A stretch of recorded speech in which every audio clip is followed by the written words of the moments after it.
Sometimes the loudest betrayal is silence. She stared at herself in the mirror, emerald silk clinging to skin gone cold. Outside, the snow kept falling, slow and unbothered. It didn't care that tonight was Christmas Eve. It didn't care that the man who once swore forever had chosen to spend the holiday with another woman. Inside the penthouse, the lights shimmered against velvet ribbon.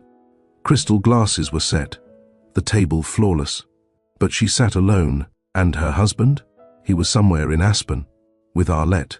Welcome back to Mr. Charles Stories. This is where we don't just tell stories, we live through them.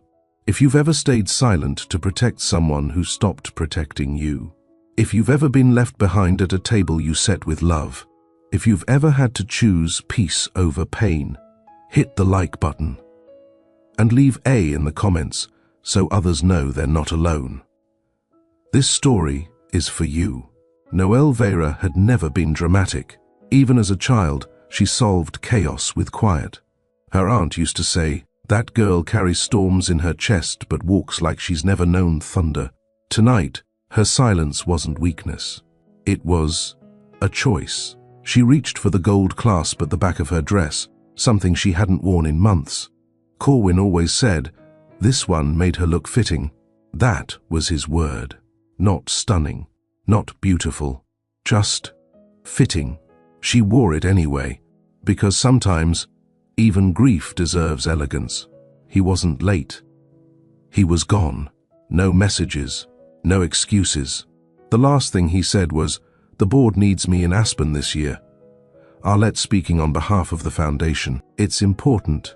He said it flatly, like it wasn't Christmas Eve, like he hadn't once promised to spend every December 24th curled up next to her, on the floor, sipping wine and watching old cartoons with no lights except the tree. That man was long gone. In his place stood a man who now flew on private jets and kissed sponsors' cheeks, while ignoring the woman who stood by him when his bank balance was still in red. She had passed by the Christmas tree in the hallway, her favorite ornament still tucked in the back, a small glass moon with the year 2013 engraved into the side, the year they got married, the year he still looked at her like she was the answer to every question, the year he still answered her texts within seconds. She didn't cry. She just walked past the tree like it wasn't real. The roast chicken still sat in the oven, untouched. She had made enough for two. Habit, not hope. On the table, a candle flickered beside a folded linen napkin. His seat stayed empty, the crystal untouched. Noelle picked at the salad, ate 3 bites, then pushed it away. The silence of the apartment grew louder, like it had a voice of its own. 10 years, she whispered to herself. I gave 10 years. And now, I'm not even worth a text. But it wasn't anger that rose inside her. It was release, as if her body finally understood that there would be no redemption arc, no last-minute apology, no door swinging open. He had chosen. And this time, she would too. She thought back to the first time she suspected something. It wasn't the perfume, or the changed passwords, or the nights he claimed to fall asleep in the office.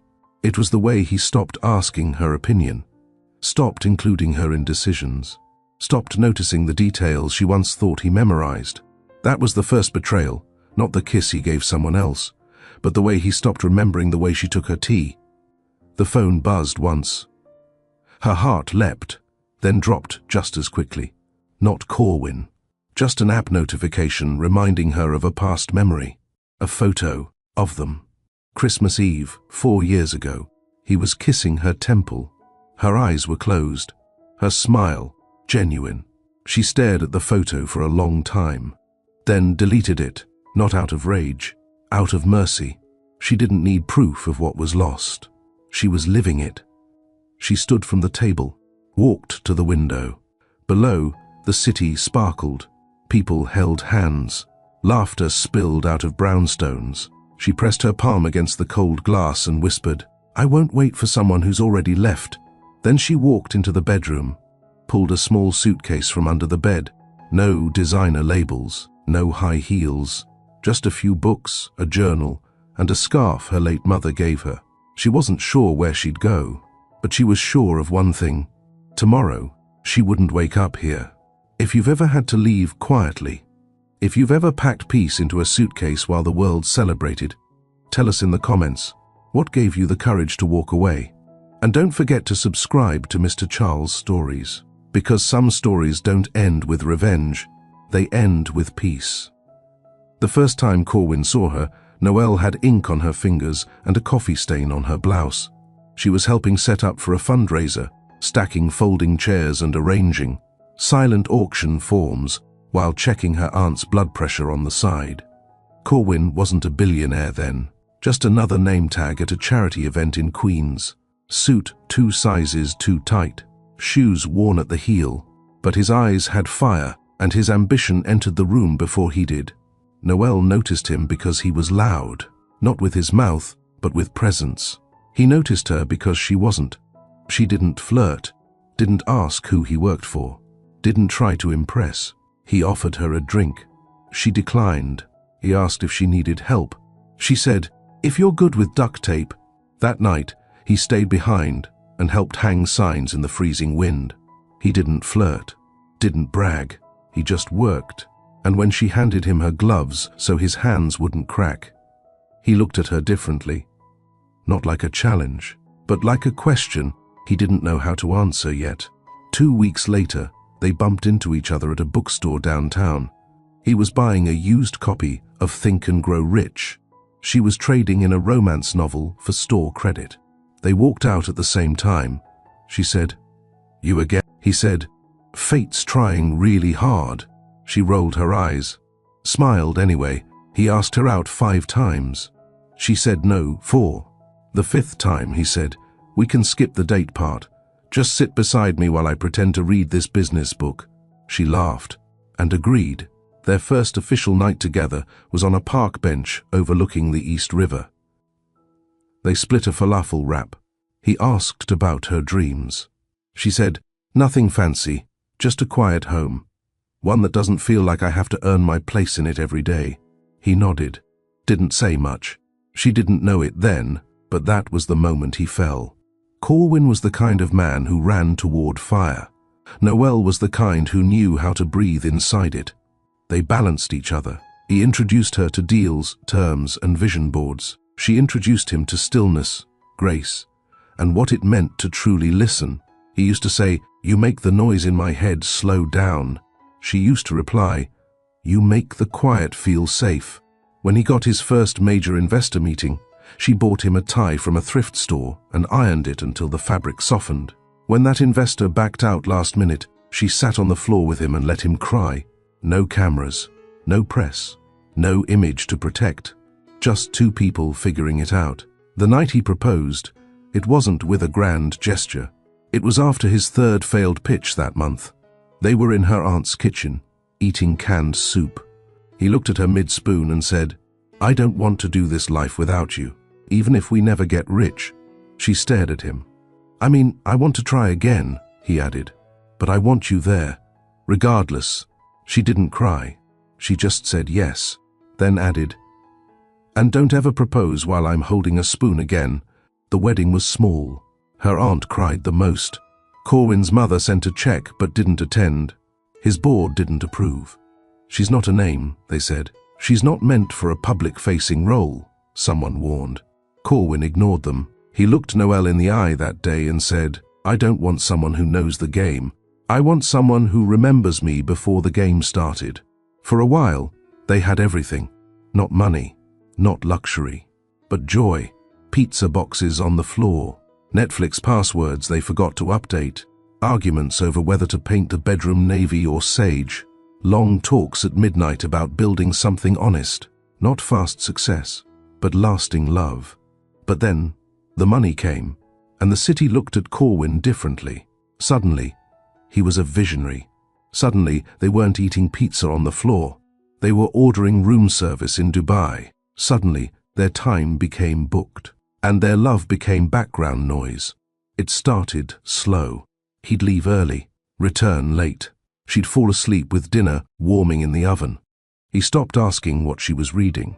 She stopped telling him how lonely she felt. He began dressing differently, sharper, colder. His hugs started feeling like public gestures, not private moments. And his phone never left his pocket. Noelle noticed it all. The space, the silence, the new perfume she didn't wear. She didn't ask, because asking meant preparing for a lie. The last time she saw the old version of Corwin was in Paris. They had flown in for a summit. She wasn't on the guest list, but he saw her curled up on the hotel balcony, reading her old poetry journal. He sat beside her. No words, just silence. Then, he kissed her shoulder and whispered, "Thank you for staying, even when I forget how much you do." She smiled. That was 3 years ago. Since then, he hadn't said anything close to that. Since then, Arlette happened.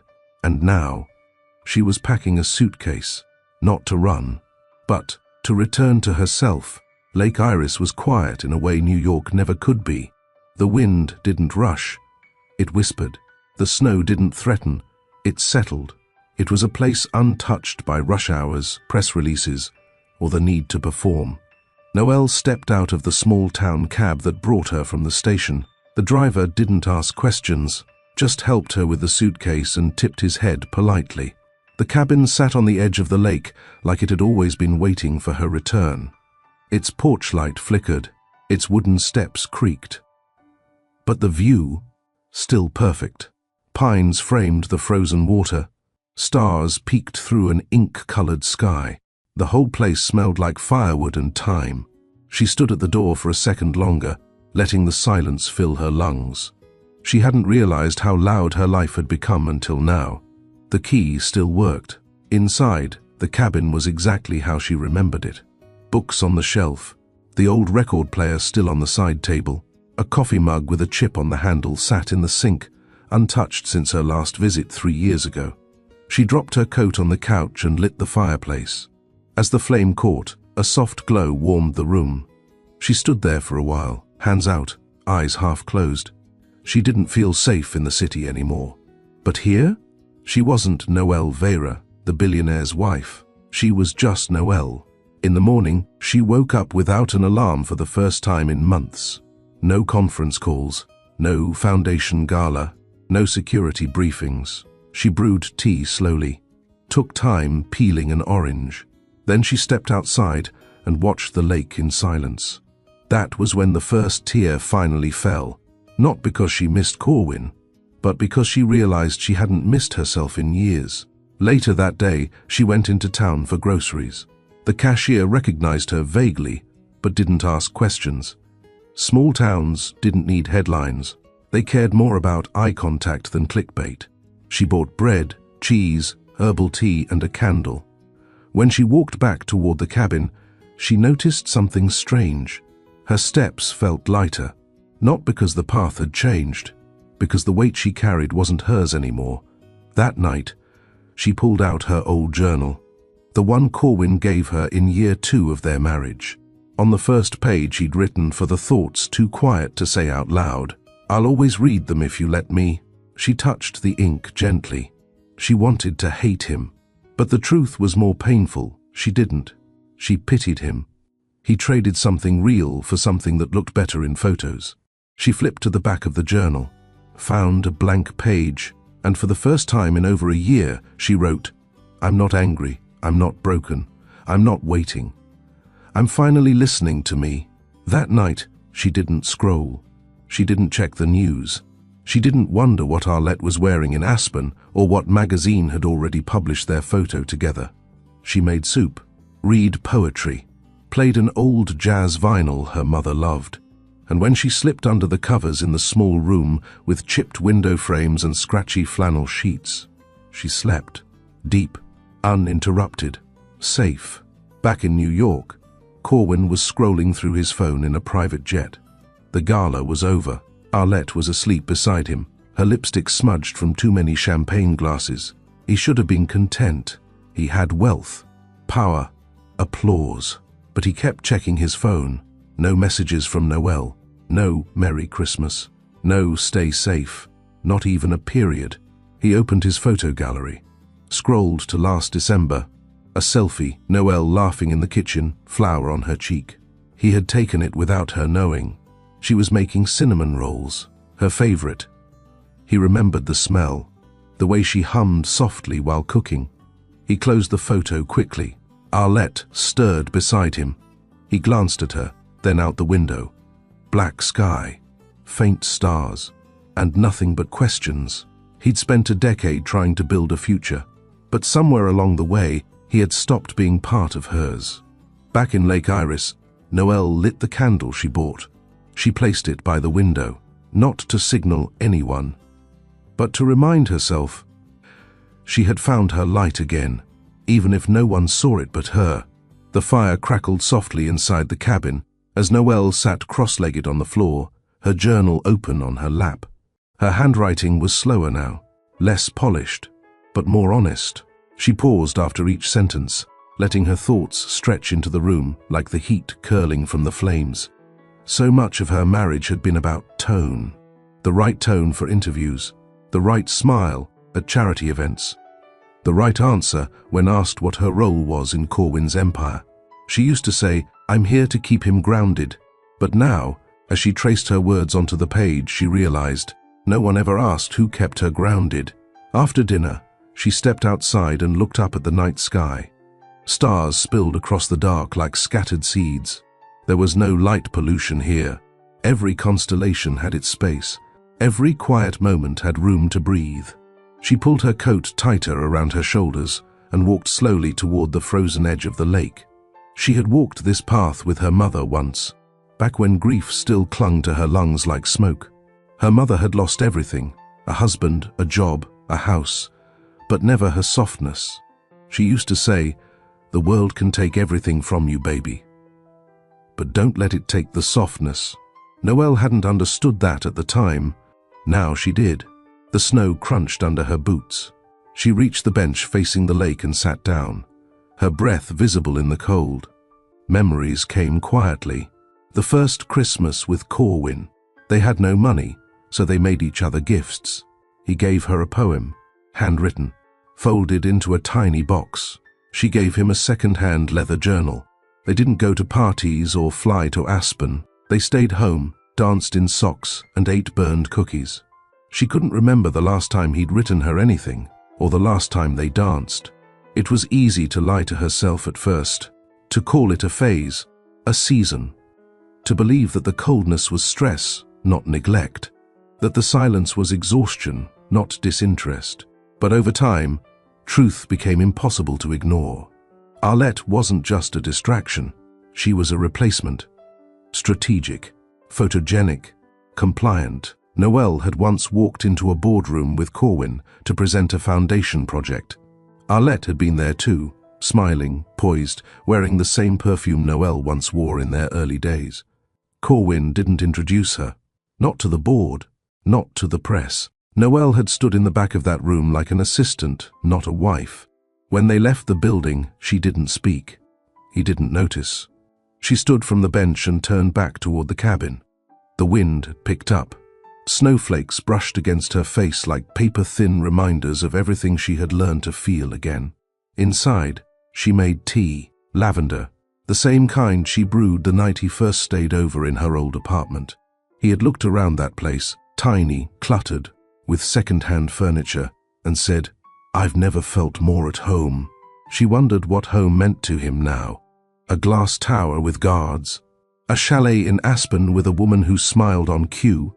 Or did he ever think about that little apartment with the lavender tea and the woman who opened the door with her hair in a towel and eyes full of belief in him? She curled up on the couch and reached for the photo box her mother had left behind.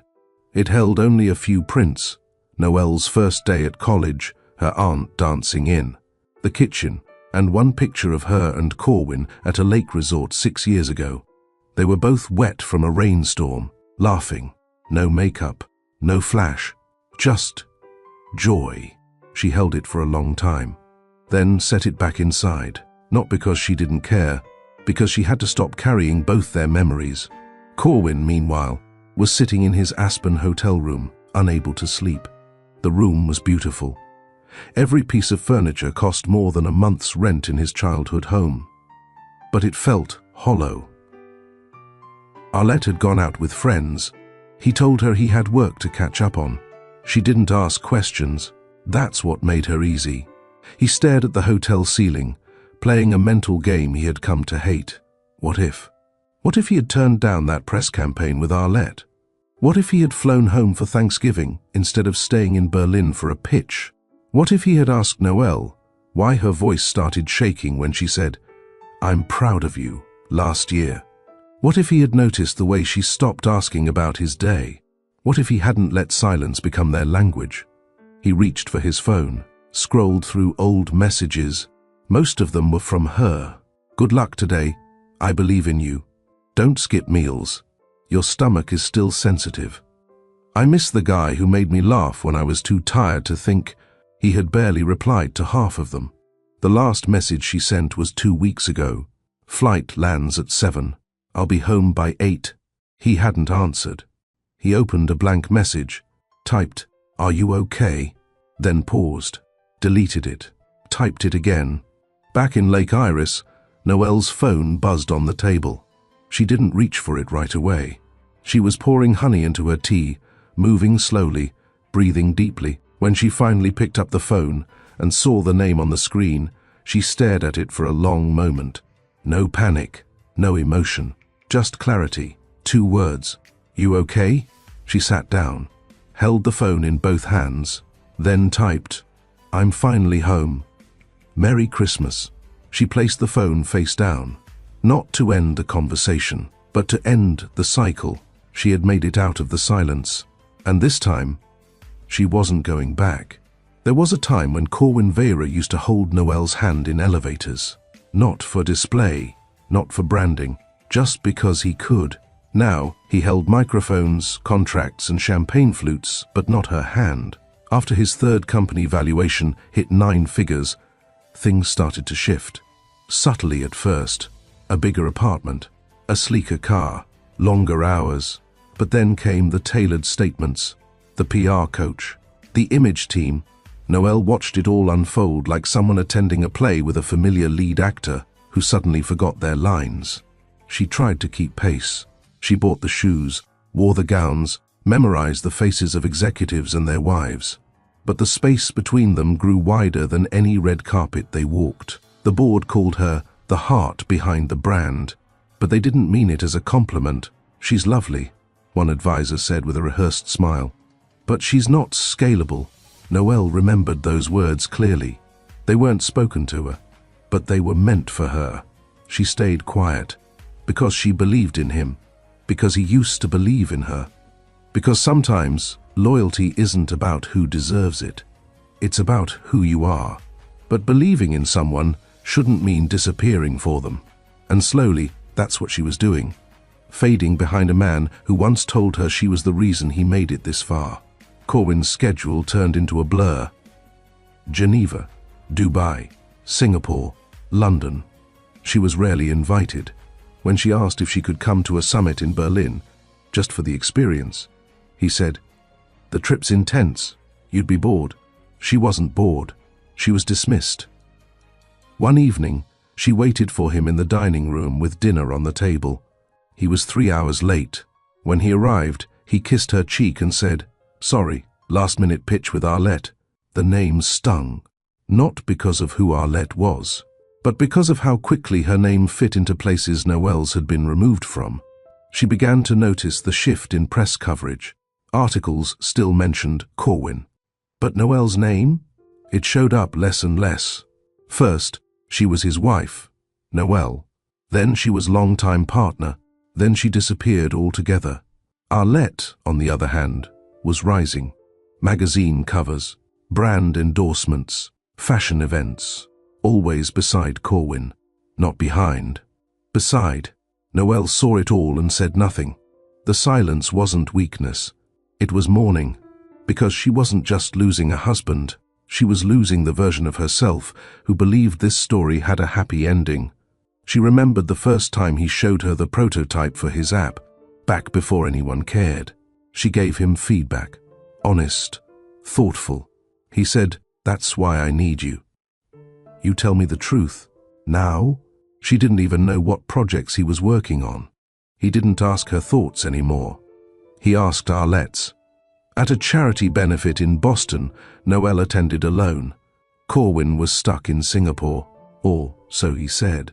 She stood under the lights in a pale silver dress, surrounded by people who used to ask about her opinion. Now they smiled politely, then moved on to more useful conversations. She wasn't a liability, but she wasn't an asset either. She was neutral, and in a world of leverage, neutrality was the first step toward irrelevance. Later that night, she took off her heels in the hotel bathroom and looked at herself in the mirror. The dress fit. The makeup was flawless, but she didn't recognize the woman staring back, not because she looked broken, but because she looked blank. When Corwin finally got home, she asked him one simple question. "Do you still see me?" He didn't answer right away. Instead, he said, "You're being dramatic." That was worse than no. She stopped waiting for apologies. She started waking up before him and making her own tea. She stopped offering to go with him on trips. She started taking solo walks without texting her location. She stopped filling in the silences. And that was when he noticed something was off. One afternoon, he asked, "Are you upset?" She said, "No, I'm adjusting." He said, "To what?" She looked at him and said, "To who you are now." He didn't respond, because the truth made him uncomfortable. And Noelle finally understood the thing no one tells you about losing love. It doesn't always end in a fight. Sometimes it ends in a long, unbroken pause that never fills back in. Later that month, they appeared on the cover of a business magazine together. The article praised Corwin's brand evolution.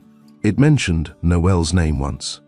In the caption under a photo, pictured Corwin Vera and wife, not her name, just her title. That was when she realized even the world had stopped seeing her as a person, only a placeholder, a silent figure standing beside a man whose dreams got louder than his promises. But she wasn't angry. She was wide awake, and soon she'd stop standing beside him altogether. The first time Noelle truly felt erased was during the Global Tech Forum in Los Angeles. She hadn't been invited, not officially, but her name had been added to the guest pass by an old contact from the planning committee. No one on Corwin's team even mentioned it to her. She showed up in a navy silk blouse, discreet but elegant. The kind Corwin used to say made her look like the calm in a storm. When she arrived at the registration table, the assistant squinted at her name. "Vera, are you with media?" "No," she replied calmly. "I'm his wife." The woman blinked, hesitated, then handed her a generic guest badge. Noelle Vera, unaffiliated.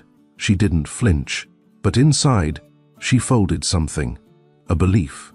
A hope, a history. She stood in the back of the main hall, watching as Corwin took the stage. He wore his signature grey suit, the one she helped tailor years ago before his first investor pitch. He smiled, spoke clearly, owned the room. Arlette sat front row, in white, beautiful, polished, applauding at every joke. Noelle felt invisible, and yet so clear-headed. She realized something standing in that room. Everyone adored who Corwin had become, because they never met the man he used to be. And the man he used to be? He would have noticed her in the back. That evening, Corwin didn't ask where she'd been. He walked into the penthouse, shrugged off his coat, and poured himself a drink. "How was LA?" she asked. "Busy," he said. Then added, "Arlette killed it." Noelle smiled, tight, measured. "I saw." He looked at her, confused. "Saw what?" "You." She left it there, walked into the bedroom, closed the door. That was the last night she shared a bed with him without thinking of escape. Weeks passed. The holiday season crept in. Noelle decorated the house herself, not because it was tradition, but because she needed something to feel normal. She hung stockings, even though she knew they'd stay empty. She wrapped gifts for staff, sent handwritten cards. Corwin didn't notice. His mind was already in Aspen, with Arlette. She overheard him one night on the phone. "Of course, you're co-hosting the gala," he said. "The foundation needs a fresh face." Noelle stood by the kitchen doorway. Not hiding, not interrupting, just existing. Quietly. She waited until he hung up, then asked, "So, Arlette is co-hosting this year?" Corwin looked surprised. Not guilty. Just caught. Yes, it makes sense. Her media presence helps. She's not on the board. It's symbolic. Optics. And me. He hesitated. "You haven't been active lately. Everyone's moved in a new direction." She nodded. No questions, no protest, just silence. But something inside her had finally landed. He hadn't simply betrayed her. He had replaced her. That night, she stared at the ceiling long after the lights were off. She remembered a conversation from their second year of marriage. Corwin had been struggling with his first round of funding. Investors were pulling out. He felt like a failure. She held his hand on the fire escape of their old apartment and said, "Whether we lose the company or sell it for $1 billion, I need you to remember something." "What?" "Don't ever let money make you forget the man who made his own coffee at 4 a.m. and still kissed me goodbye." He had laughed then, kissed her forehead, promised he wouldn't change. Now he had assistants, security, press handlers. He hadn't made coffee in years, and he hadn't kissed her in weeks. The night before he left for Aspen, he packed light. One carry-on, no questions. Noelle watched him from the doorway. "Don't forget your gloves," she said. He didn't respond, just zipped the bag. She waited for him to look at her, say something, anything. Instead, he checked his watch and muttered, "Car's downstairs." As he walked out, she followed, not far, just to the elevator. He turned before stepping in. "You'll be all right?" he asked. "I always am," she said. He nodded, as if that was enough. Then the doors closed, and she stood there, not crying, not panicking, just still. An hour later, she started packing. Not because of rage, because of clarity. She was done existing in rooms she helped build but was no longer seen in. She opened the closet, took out the same suitcase they used on their honeymoon. She didn't pack diamonds. She packed peace, a few sweaters, her favorite tea, a notebook, the lavender scarf her mother left her. In the bathroom, she stared at herself in the mirror, not to adjust anything, just to look, fully. The woman who looked back wasn't fragile. She wasn't naive. She was simply done. She left a note on the dining table. It didn't say much, just 5 words. "This time, I chose me. Arlette Reese didn't arrive with fireworks." She slipped in quietly, first as a business proposal, a collaboration pitch sent through one of Corwin's mid-level managers, tied to a rising wellness brand gaining traction in Los Angeles and Dubai. Noelle remembered the email because she was the one who opened it. At the time, she still managed part of the foundation's event planning arm and reviewed all incoming sponsor leads. She flagged it, not because she sensed anything personal, but because something about it felt too polished, too fast. The brand had just launched, yet its engagement metrics were perfect. Its pitch language mimicked Corwin's tone almost word for word. She brought it up during breakfast one morning. "There's a proposal I want you to look at," she said, sliding the tablet across the table. Corwin scrolled, his eyes lit up, not at the numbers but at the name. "Arlette," he said, like it tasted familiar. "You know her?" He hesitated.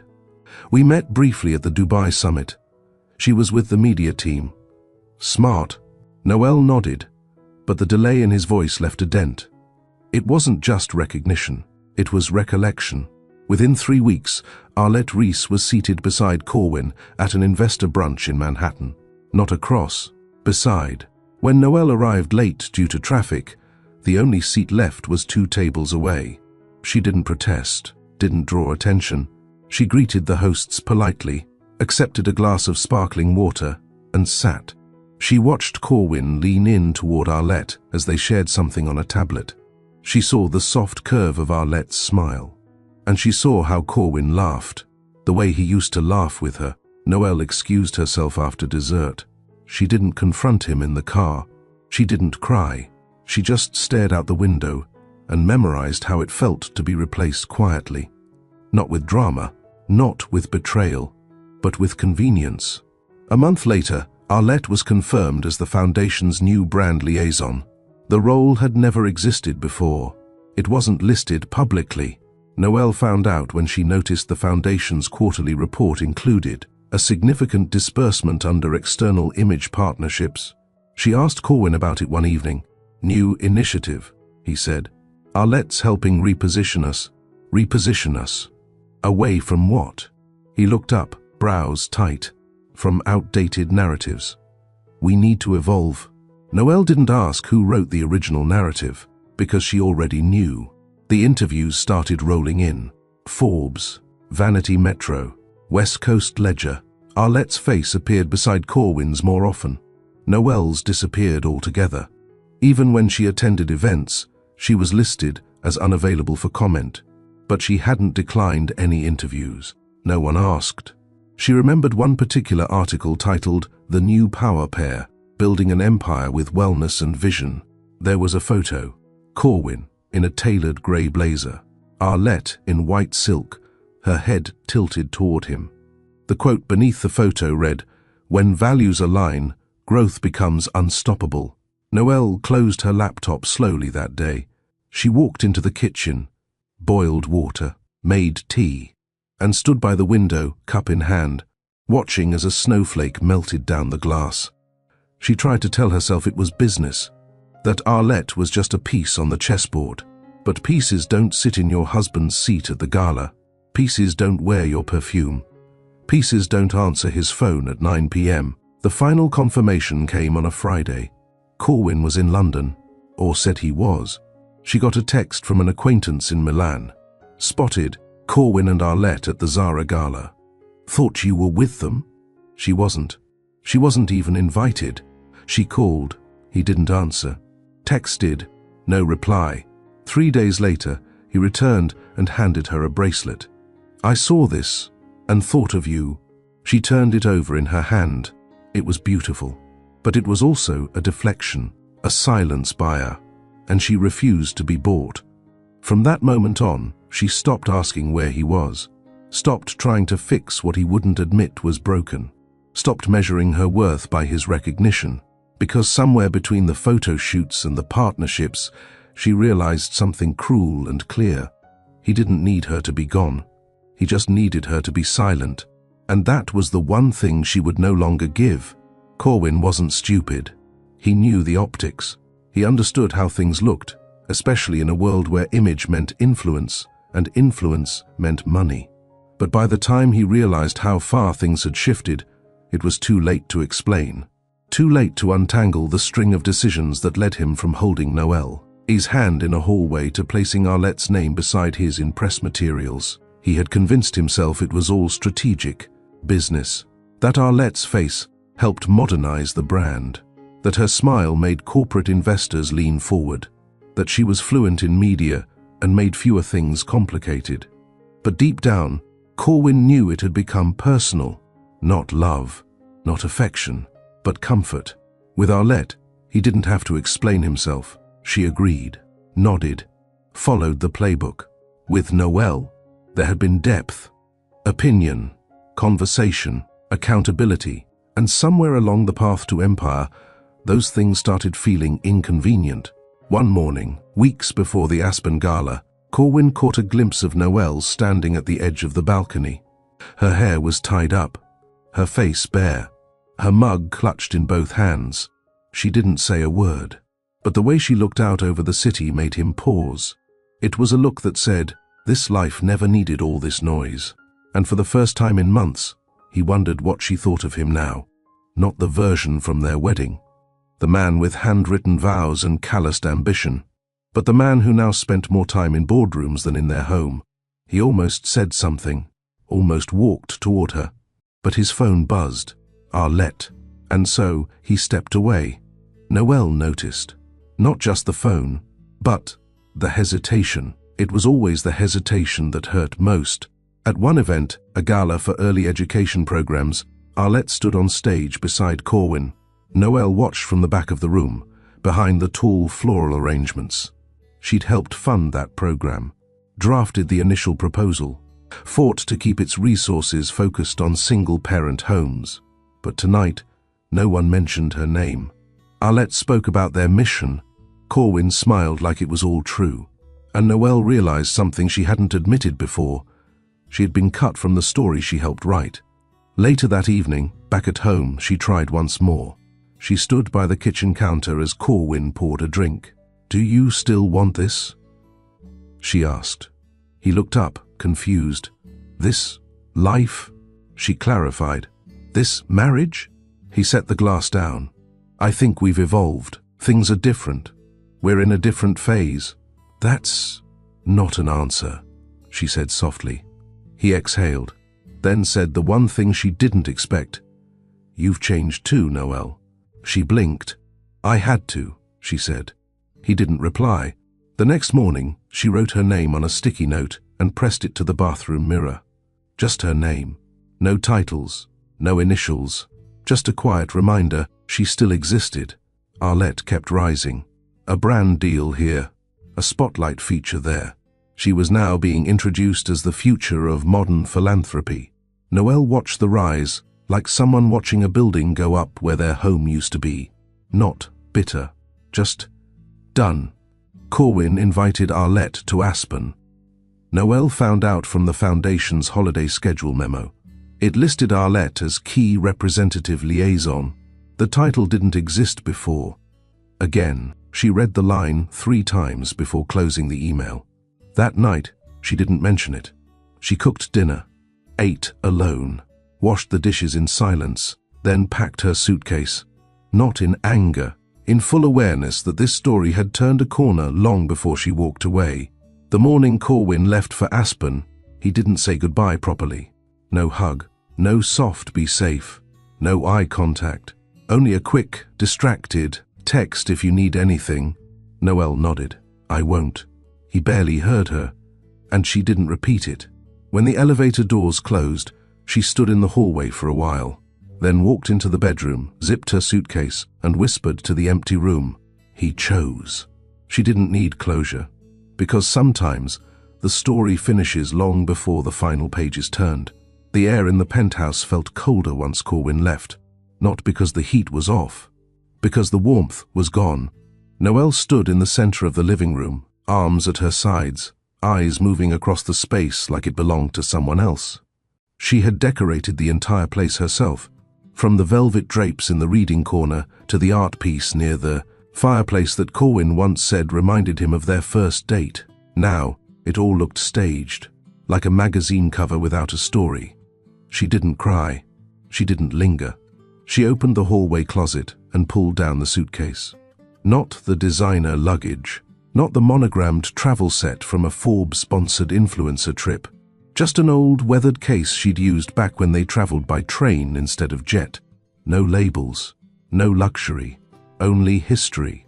She packed slowly, thoughtfully, a navy sweater that still smelled like lavender, wool socks, a worn copy of her mother's poetry journal, 3 books, 1 framed photo, her and her aunt on a swing set in Connecticut.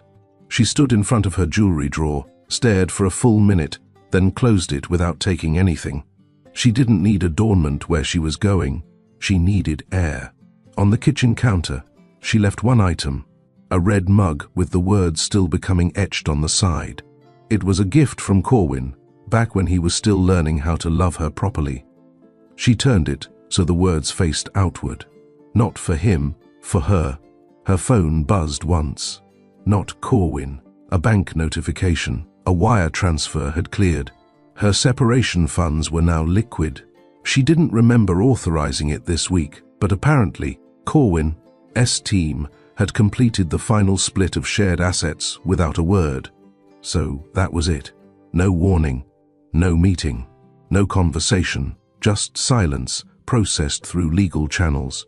She picked up her phone and typed a message. Not surprised, just confirmed, then deleted it. There was no need. She had already said goodbye.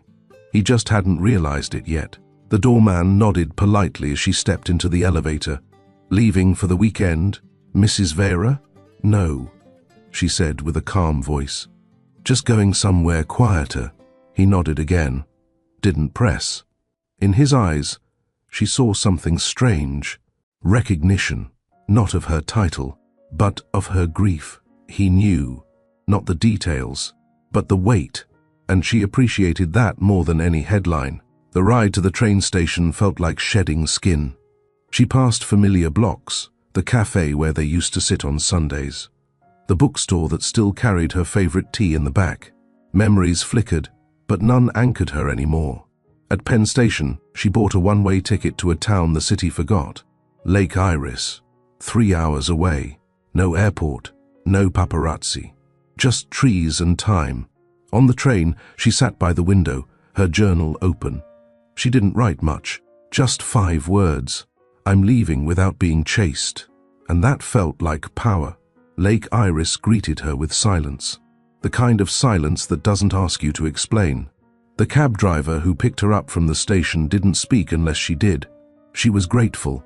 The gravel crunched beneath the tires as they pulled into the long path leading to the cabin. Snow covered most of the porch, but the outline of the wooden steps still peeked through. She paid in cash. "Do you want me to wait?" the driver asked. She shook her head. "I'm home." And he drove away. The cabin stood the same as it had years ago. Pine wood, faded green shutters, a cracked flower pot near the steps. She pulled out the spare key from beneath the porch light. The lock turned, the door opened, and for the first time in months, her shoulders dropped. Not because the place was luxurious, because it was honest. Inside, the air was cold, still, unassuming. She didn't turn on every light. Just one lamp in the corner and the switch for the fireplace. The warmth spread slowly, but it was real. She placed her bag on the floor and stood in the center of the room. Breathed in, no phone buzzing, no doors slamming, no voices demanding anything, only the soft hum of stillness. She walked into the small kitchen, opened the cupboard. The same mugs were still there. Her mother's handwriting still marked the back of the recipe notebook by the fridge. Noelle touched it gently, then set it on the table. She wasn't planning to cook a feast. She was planning to rest. And in her world, that was radical. Later, she stepped outside. The lake shimmered in the distance, half frozen, half glowing under the early evening sky. The stars were starting to blink into place. She wrapped her scarf tighter around her neck and whispered, "This is what it feels like to start over." Back inside, she brewed tea, poured it into the chipped cup with the hummingbird print, and curled up on the couch with the journal in her lap. She didn't write pages. She didn't unpack all the pain. She just jotted one simple truth. I was not loved less. I was just seen less. And for tonight, that was enough. The morning after her arrival, Noelle woke up to a stillness so complete she almost mistook it for a dream. There were no echoing footsteps across marble floors. No morning staff whispering as they prepared the day's itinerary. No curated playlist humming in the background. Only wind brushing against the windows and the faint creak of old wood adjusting to winter. She pulled the heavy blanket around her shoulders and stood in front of the frost-covered window. The lake looked frozen in thought, like it had secrets but refused to speak them unless asked with patience. She liked that. She needed that. In the small kitchen, she made toast over the old stove and boiled water in a rusted kettle that still sang when ready. It wasn't sleek or fast like her kitchen in Manhattan, but the bread tasted warmer here, because it came without expectations. After breakfast, she stepped into her boots and walked along the narrow trail behind the cabin. The path wound past pine trees and dipped gently toward the lake's edge. The air was sharp but clean. Noelle closed her eyes and stood still for a moment. It wasn't just her body breathing. It was her mind. It was her soul. She stayed near the lake for over an hour. Didn't speak. Didn't check her phone. Didn't rehearse what she would say if Corwin finally called. Because she wasn't waiting. Not anymore. Back at the cabin, she lit the fireplace again. This time, she sat in front of it on the floor, her back against the couch. The flicker of flames reminded her of all the evenings she spent pretending she was okay. Smiling for guests, posing for photos, wearing dresses that made her look like someone who still belonged beside him. She wasn't angry. She was awake. That afternoon, she opened her suitcase and pulled out the photo she had brought. It was one of the few not taken by a professional photographer. Just her and her aunt in front of a food truck, hair messy, eyes crinkled from laughter. She pinned it to the wall beside the fireplace, not because it matched the decor, but because it matched the truth. She unpacked the rest of her things, folded them into drawers, tucked away the suitcase under the bed. She wasn't visiting peace. She was moving into it. Later that evening, she walked into town. It was small, only 2 main streets, a grocery store, a diner, a bookstore that looked like it hadn't changed its window display in 5 years. She stepped inside the bookstore, brushing snow from her coat. A bell jingled. An older woman looked up from the register and smiled. Passing through, Noelle shook her head, trying not to pass through anymore. The woman smiled again, deeper this time. Welcome. Noelle spent 30 minutes browsing, picked out a used copy of The Art of Rest and a blank notebook. When she went to pay, the woman handed her a small paper bookmark. It's free, she said. For fresh chapters. Noelle nodded, took it gently. The printed quote on the bookmark read, "The comeback doesn't always start with fire. Sometimes it starts with quiet." Back at the cabin, Noelle lit a candle and sat at the table, opened the notebook, wrote 3 pages. She didn't plan what to say. She let the silence speak first, and when she finished, she realized she hadn't written about Corwin at all. She had written about herself, her own thoughts, her own hopes, her own rediscovery. As the fire dwindled low, her phone buzzed. She glanced at it, expecting another promotional email, but it was from Corwin. 2 words. "You okay?" She stared at it for a long time, long enough to feel nothing. No ache, no heat, just breath. She picked up the phone, typed slowly, "I'm finally home. Merry Christmas," then turned it over and let it rest face down. That night, she slept without dreams, not because she was numb, because she was present, and in the morning, she didn't reach for the phone first. She reached for herself. Have you ever walked away from something that looked perfect but no longer gave you peace? Have you ever packed a bag, not out of anger but out of clarity? If you've ever chosen yourself in silence, drop A in the comments, because some departures aren't escapes. They're homecomings. And if this story is resonating with you, don't forget to like, share, and subscribe to Mr. Charles' stories for more quiet strength, powerful choices, and real healing. By the second morning, Noelle had a new rhythm. No alarm, no agenda. She woke with the light, not the clock. The cabin's wooden beams creaked above her as she moved through the early chill. She wrapped herself in a soft knit cardigan and stepped onto the porch with tea in hand. Steam rose from the mug as the wind bit at her cheeks. The lake stretched out in stillness, half frozen, entirely undisturbed. It didn't ask questions. It didn't need explanations. It simply existed. And for the first time in a long time, so did she. The scent of pine drifted through the air. She sat on the steps, her boots tucked beneath her, watching a squirrel dart across the path like it had important things to do. She smiled. There had been a time she rushed like that too. Deadlines, dinners, flight times, board meetings, fundraisers, everything back to back, never breathing in between. And still, she never felt caught up. Now, in this silence, there were no expectations, no role to perform, no brand to protect, only her name and the space to remember what it meant. Inside, she cleared a small corner of the cabin and placed her journal, a candle, and her books on an old table. She called it her quiet space. No screens, no scrolling, just words and warmth. She wrote, "The world measured my value by how well I stood beside him. But peace has never asked me to prove anything." By mid-morning, she took a walk toward the old trails her mother once loved. The path wound behind a line of fir trees, curving toward a small wooden bench that faced the lake's southern edge. There was a single set of footprints already there. faded, likely from someone the day before. She followed slowly, carefully. At the bench, she sat down and let her body fully rest.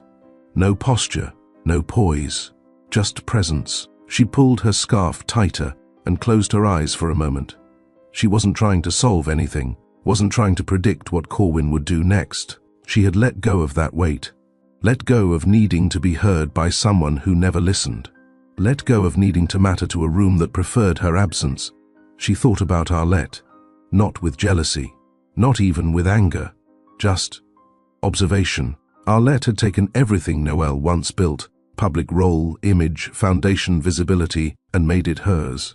But none of that belonged to her now, because Noelle had stepped away. And stepping away was not defeat. It was direction. She smiled again. Even the air here moved gently. When she returned to the cabin, she made lunch slowly, chopped vegetables with care, boiled a broth that filled the room with soft comfort. She ate at the small table with no phone in sight, and for the first time in years, she tasted her food. The phone buzzed once.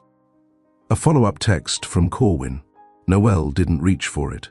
She let it sit, because if someone has to ask twice whether you're okay after years of ignoring what they broke, then the answer no longer belongs to them. That afternoon, she found an old cassette player in the closet. She plugged it in and placed one of her mother's jazz tapes inside. The sound was fuzzy, warm, imperfect. It filled the space with memory, and it grounded her more than any city skyline ever had. She lit her candle, opened her notebook again, and wrote, "He said I changed. He was right. I remembered who I was before him." The snow had started falling again by evening, not heavy, but soft and rhythmic, like the sky had decided to breathe slower. Noelle sat by the window, a throw blanket across her lap and her journal balanced on her knee. She wasn't writing this time. She was reading what she had already written, pages of unfiltered honesty, scrawled thoughts, fragments of memory, and a pattern that had become impossible to ignore.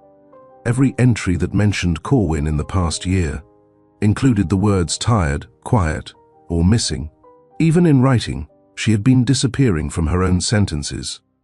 She closed the journal and stared into the fire. The room glowed, not with grandeur, but with honesty.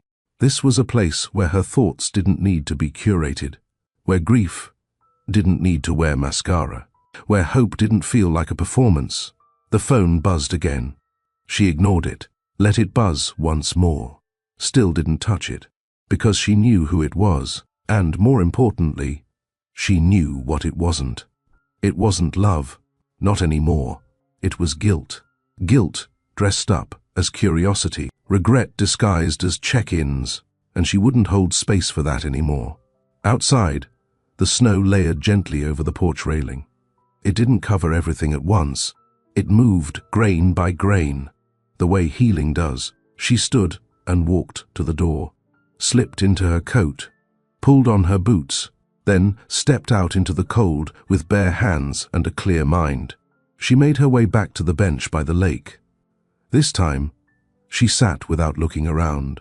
She didn't need a witness. She needed herself. And so, she spoke, aloud, to no one but the air. "I forgive him," she said, not because he earned it, but because she refused to carry him into her future. "I forgive me," she whispered next, "for staying too long, for shrinking, for hoping he'd notice the ache she swallowed every night." The wind answered gently, not in words, but in relief. Back at the cabin, she placed her phone inside a drawer, turned it off, then lit a second candle beside the first. She didn't know what tomorrow held, but she knew who she would be in it. Not Corwin's wife, not a name attached to a press photo, just Noelle. No middle, no maiden, no modifiers. She pulled a large sheet of paper from a drawer. In bold ink, she wrote, "Welcome back," then pinned it to the wall above the fireplace. Outside, the moonlight bounced off the lake's frozen edge. Inside, she curled up in bed with a book and a clear heart. She didn't check the time, didn't plan the next move, didn't wait for anything. And that was the beginning of her peace. The ballroom at the Aspen Grand Pavilion shimmered with calculated perfection. Gold-draped tables, ice sculptures shaped like doves, a string quartet playing soft renditions of holiday classics. Everything was choreographed, timed, just like Corwin's entrance. The press had been briefed. Cameras were in position. Arlette stood beside him in a white satin gown that kissed the floor as she walked. She leaned in and whispered something as they stepped into the spotlight. Corwin smiled, but it didn't reach his eyes. He shook hands, gave sound bites, thanked donors. On the surface, everything was seamless, but beneath the flashbulbs and praise, there was noise in his head. A single lingering thought. Noel hadn't responded. Not to the second message, not to the photo he sent earlier from the gala setup. And that silence hit harder than he expected. Arlette was radiant. He could admit that. She understood timing, strategy, optics. She knew how to pivot conversations toward his latest investments, how to frame modern love for the media in ways that made Noel look outdated without ever saying her name. But when Corwin looked across the room, past the donors and the curated compliments, he remembered a different kind of room. A studio apartment in Brooklyn 10 years ago. Noel barefoot in the kitchen, humming as she stirred soup. No cameras, no pressure. Just her voice, quiet and steady, telling him, success doesn't mean anything if you forget who you were before it. He had forgotten, and now he couldn't shake the weight of it. He moved through the gala like a man rehearsing a role he no longer wanted to play. The event was a triumph by every measurable standard, but he couldn't feel it. Every laugh felt too loud, every compliment too shallow. He scanned the crowd again and again, almost expecting Noel to be there. As if she'd walk in wearing that green dress he always said, made her eyes look like December skies. But she didn't come. She wasn't watching. She wasn't waiting. He excused himself midway through the event and stepped onto the balcony. Cold mountain air hit his lungs. Sharp, real. He pulled out his phone, opened her message again. I'm finally home. Merry Christmas. The words were clear, firm, unbothered. And suddenly he realized that message wasn't a reply. It was a boundary. Behind him, the doors opened. Arlette stepped out, heels clicking softly against the stone. Everything all right? She asked. He nodded. Slow, forced, just needed air. She smiled, resting a manicured hand on his arm. You're doing great in there. Everyone's loving the new direction. He looked at her for a moment, then said something unexpected. I miss quiet rooms. She blinked, not sure how to respond. He didn't clarify. He just looked past her, toward the dark sky, and thought about a woman who used to find joy in folding laundry and drinking tea at 3 a.m. A woman who had once called him home. Back at Lake Iris, Noel sat by the fireplace, sipping tea. She hadn't checked her phone. She didn't need to. She already knew how tonight would go. He'd pose for photos. He'd smile when prompted. He'd go home to a different hotel room. And none of it would touch her anymore.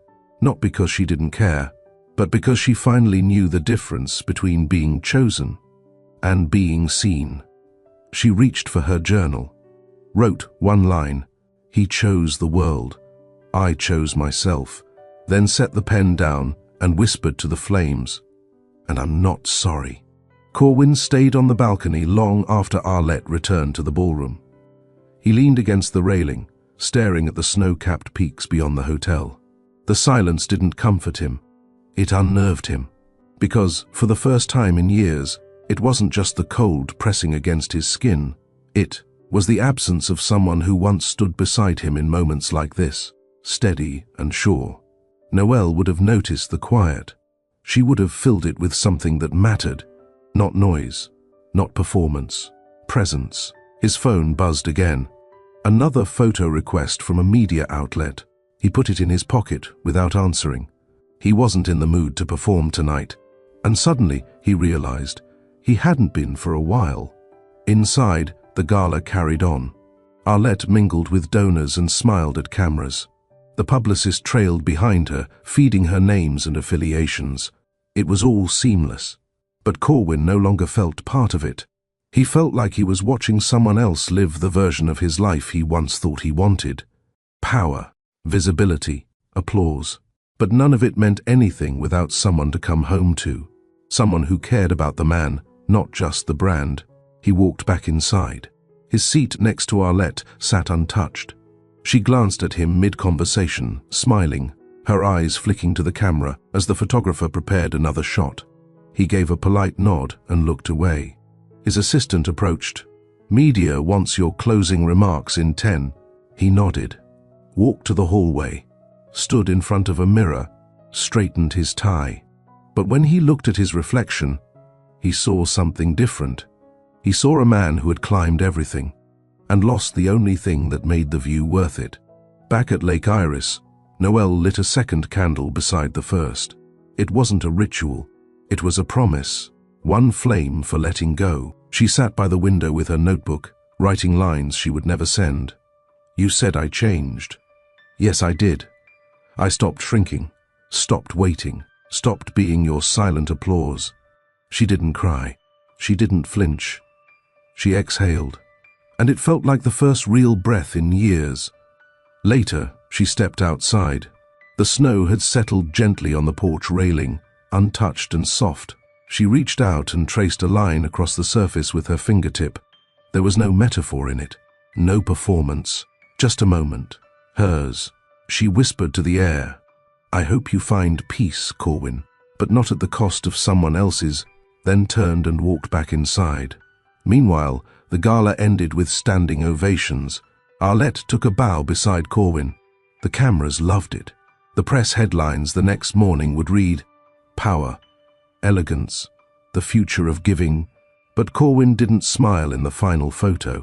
He just looked tired, because when the lights dimmed and the crowd left, he knew exactly what was missing. Not the applause, not the headlines. The quiet voice of a woman who once stood beside him in a cheap apartment and said, "Let them see your soul, not just your strategy." He'd forgotten that voice, and now, she wasn't speaking to him anymore. A week after the gala, the snow in Lake Iris thickened. The roads iced over, the lake froze at the edges and held firm through the cold. Inside the cabin, Noelle moved slower now, not from sadness, but from stillness. She'd stopped reaching for her phone, stopped checking her email, stopped trying to explain her absence to a world that had never truly seen her presence. Her days followed a new rhythm. Wake up with light, warm tea, write, walk, breathe, repeat. She kept a notebook near the door labeled "Truths I Knew But Forgot." Each day, she added one sentence. This morning's read, "Silence doesn't mean I have nothing to say. It means I've said enough." She'd sold her stake in the Vera Foundation quietly. No press, no farewell announcement, no press release drafted by Corwin's team. Just a signature, just a choice. She redirected the money to create something new. Not a revenge project, not a competitor.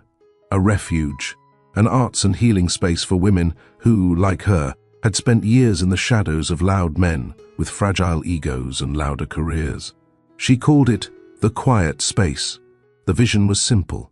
A cabin, a studio, a fire, a table, soft music, no phones allowed. A place where silence was sacred, not suspicious. Where women didn't have to explain why they stayed, or why they finally left. She filed the paperwork herself, booked the location herself, sketched the first layout herself. There was power in that, not in being alone, but in being the one who signed the deed, held the keys, and turned the knob. No one gave it to her. She chose it. That night, she walked around the lake with a thermos in hand. Snowflakes danced under the moonlight. The silence wasn't empty anymore. It was full of her voice, of her choice, of her knowing. Back in the cabin, she drafted a welcome note to future guests. If no one's ever asked how you're doing, this space will. If no one's ever believed you when you said you were tired, this space does. If no one's ever clapped for your leaving, this space will stand when others couldn't. She sealed it in an envelope and pinned it on the wall beside the door. The next morning, she ordered a hand-carved sign. Just 4 words. Peace is not quiet. She was becoming her own name now. Not a shadow. Not a partner. Not a placeholder in someone else's empire. She was Noelle. Whole. Present. Uncompromised. The official opening day of the quiet space came without a ribbon. No velvet rope. No cameras. No staged photos for the press.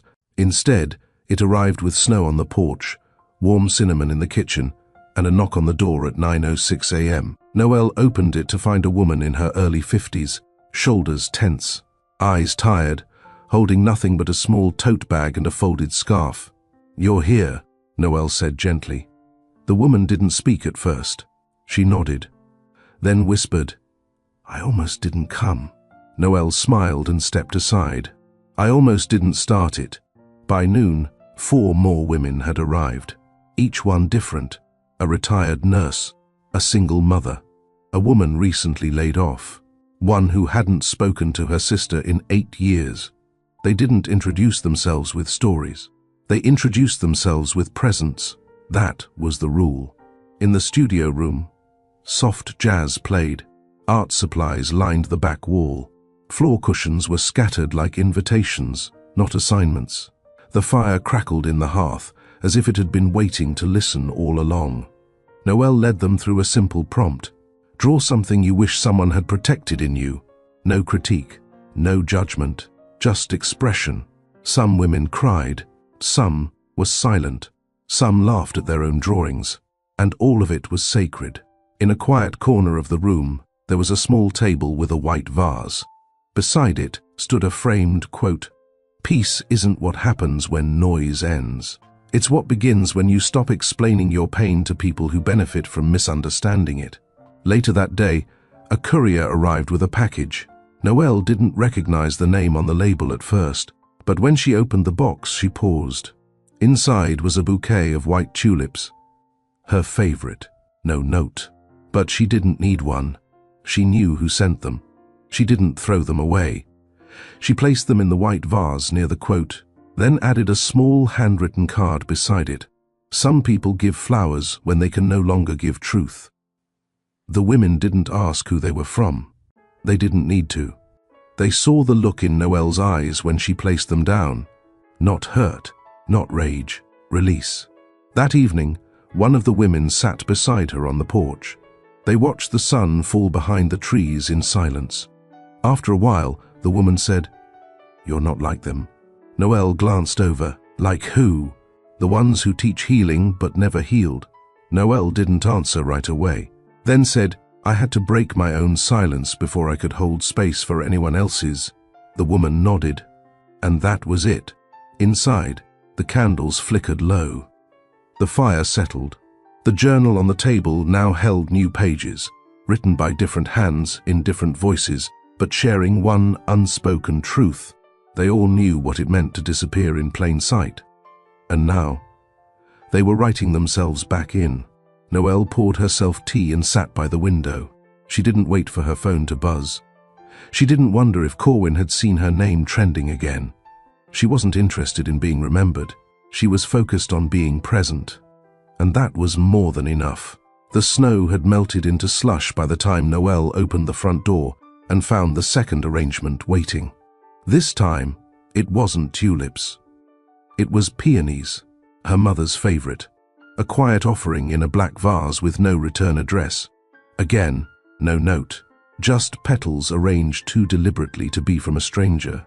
She stood there, one hand still on the doorknob, the other gripping the vase. There were no cameras nearby, no press release, no witness. Just her and the weight of something that was once love, and now looked like memory pretending to be apology. She brought the flowers inside and placed them on the windowsill. She didn't ask why he sent them. She already knew. Corwin had seen the headlines. Not gossip, not scandal.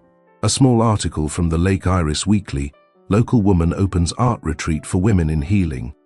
There was no photo, no interviews, just a short column on page 4. But somehow, it had reached him. Of course it had. That morning, Noelle walked through the quiet space slowly. Each woman had left something behind, a painting, a written quote, a pressed leaf from a walk around the lake. She placed each item on the memory wall, not for decoration, for testimony, proof that silence, when held correctly, creates room for transformation. The front door opened gently. A new guest stood in the doorway, hesitant. Noelle welcomed her in with a nod, no questions. But the woman looked around and asked softly, "Where's the founder?" Noelle smiled. "You're speaking to her." The woman blinked, then said, "You don't look like a story someone else wrote." And Noelle replied, "That's because I'm finally writing mine." At noon, a letter arrived in a cream envelope. Her name was handwritten on the front. "Inside, Noelle, I see what you've built. I won't interfere. But I needed you to know. I remember." No signature. Just that. She didn't need to wonder. Corwin's guilt had learned to write in soft lines. She didn't respond. There was nothing left to say, because remembering was not the same as returning. And watching someone rise was not the same as standing beside them when they were still breaking. That afternoon, she hosted the third creative circle. 12 women, 12 chairs, 12 different kinds of strength. The prompt was simple. Draw what freedom looks like. Some drew skies. Some drew keys. One woman drew a version of herself without makeup. And Noelle? She drew a suitcase with no labels. Because leaving wasn't always running. Sometimes it was arriving. That night, she stayed late in the studio, cleaned brushes, wiped down tables, then stood in the center of the room and whispered a quiet thank you to the walls. They had held so many stories now, not shouted, but spoken. Truthfully, she passed the flowers on the windowsill on her way out, still beautiful, still full, but no longer sacred. They didn't move her. They didn't hurt her. They simply existed, like a shadow no longer cast. The sun dipped low over Lake Iris, casting a golden line across the frozen lake. Noelle stood at the back of the cabin, door slightly open, watching the sky shift from gold to lavender. Her hands were tucked into the sleeves of her sweater, but her heart wasn't cold. Not anymore. The air didn't sting. It cleared. Inside, the final guest of the week finished her painting, a soft abstract of a tree bent sideways but not broken. Noelle complimented her quietly, not with words about talent or technique, but with the kind of affirmation that said, "I see you." Because that's what the quiet space had become. Not a retreat, not an escape, a mirror, a reminder that even women who are forgotten by the world can remember themselves in peace. Later that evening, she sat by the fire alone, just her tea, her notebook, and the vase of flowers, still untouched on the windowsill. She had stopped expecting apologies. She had stopped needing them. Some things weren't meant to be corrected, just acknowledged. There was a knock at the door. She wasn't expecting anyone. She stood, cautious but calm, and opened it. A black SUV idled in the driveway. No entourage, no noise. Corwin stepped out. No umbrella, no coat. Just him, in a black turtleneck and quiet eyes. He looked thinner, older, still composed, but less certain.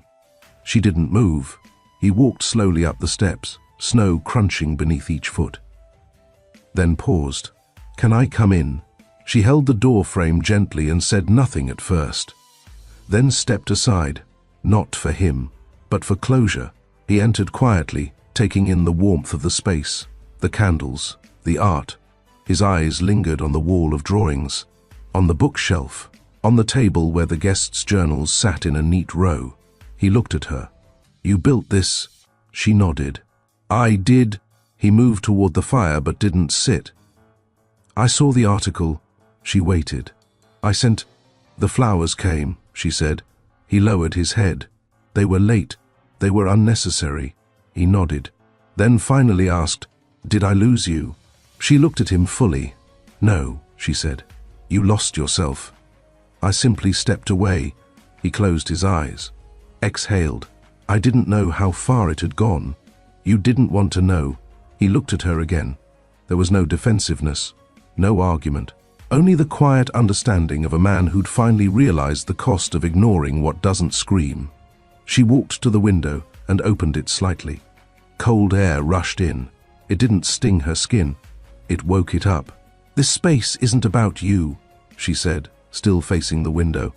"It's about everything I had to remember after you forgot." He stood there, not moving, not asking to fix it, not asking to be forgiven, and that, finally, was something she could respect. He looked around once more, then stepped toward the door. Paused. "I hope you find everything you were missing." She turned back to him. "I already did." He nodded. Once, then walked out the door. She didn't follow, didn't watch the car leave. She turned instead toward the fire, and sat down. Outside, the snow began to fall again. Inside, the silence was full of something else. Not regret, not resentment, resolution. The next morning, Noelle woke before the sun. She didn't reach for her phone, didn't open the window, didn't light the fire. She just lay there, staring at the ceiling, wrapped in her blanket, letting the stillness hold her for a little while longer. There was no sadness, no anger, just clarity. An ending had come, not with screaming or scandal, not with slamming doors or public confessions, but with a knock and silence. And the simplest truth she'd ever spoken: "You lost yourself." I stepped away. She rose slowly, wrapped a scarf around her neck, and stepped into her boots. The lake was still partially frozen, but the edges had softened. Change was coming. Spring, eventually. Even here. She walked the familiar trail to the bench, her steps careful, her breath visible. She sat down, watched the water, the same way she did when she first arrived. But now, she didn't feel like a woman running. She felt like one who had arrived. In the town square, the bookstore had a new display, a local article taped to the glass. "The quiet space welcomes its first guests." The photo was blurred, taken from across the street. Noelle's name wasn't mentioned. By choice, she had told the reporter, "This story isn't about me, it's about what peace can rebuild." And that was enough. At the cafe, the barista handed her tea without asking for an order. "Back again," she said with a warm smile. "I'm not leaving," Noelle replied. The words came easy. Later, at the studio, she walked past the wall of guest art and noticed something new. Someone had painted a door, slightly open, warm light spilling from inside. At the bottom, a sentence: "Peace doesn't shout, it waits."